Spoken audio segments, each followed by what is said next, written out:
বিশ্বশক্তির সঙ্গে ইরানের ২০১৫ সালের পারমাণবিক চুক্তি সচল করতে দুই পক্ষকে আহ্বান জানিয়েছেন জাতিসংঘের রাজনৈতিক বিষয়ক প্রধান রোজমেরি ডি কার্লো। মঙ্গলবার জাতিসংঘের নিরাপত্তা পরিষদের এক অধিবেশনে বিশ্বের শক্তিধর দেশগুলো ও ইরান যেন দ্রুত এই চুক্তি পুনরুদ্ধারে কাজ করে সেই আহ্বান জানান তিনি। এই চুক্তির সাফল্য বা ব্যর্থতা সবার জন্য গুরুত্বপূর্ণ বলে মনে করেন তিনি।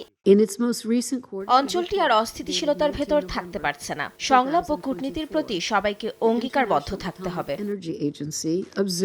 জাতিসংঘের রাজনৈতিক বিষয়ক প্রধানের এমন প্রস্তাবে বেজায় চটেছে ইরান। জবাবে ইরানের রাষ্ট্রদূত আমির সাইদ ইরাভানি বলেন, তেহরানের ওপর পুনরায় নিষেধাজ্ঞা আরোপ করা অবৈধ ও ক্ষতিকর। নিষেধাজ্ঞার মাধ্যমে ইরানকে হুমকি দেয়া হলে ফলাফল উল্টো হবে বলেও সতর্ক করেন তিনি। এ বিষয়ে মার্কিন পররাষ্ট্রমন্ত্রী অ্যান্টনি ব্লিংকেন বলেন, অক্টোবরে ইসরায়েলের হামলার কারণে চলতি বছর ইরানের জন্য খুব একটা সুখকর ছিল না, কিন্তু তেহরান চাইলে এখনও পারমাণবিক কর্মসূচি নিয়ে আলোচনা করা সম্ভব।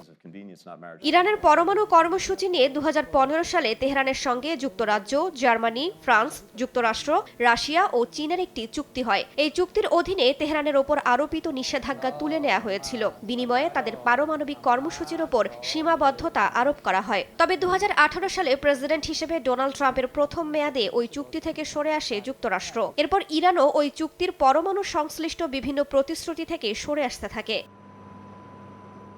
রাইসা জান্নাত, সময় সংবাদ।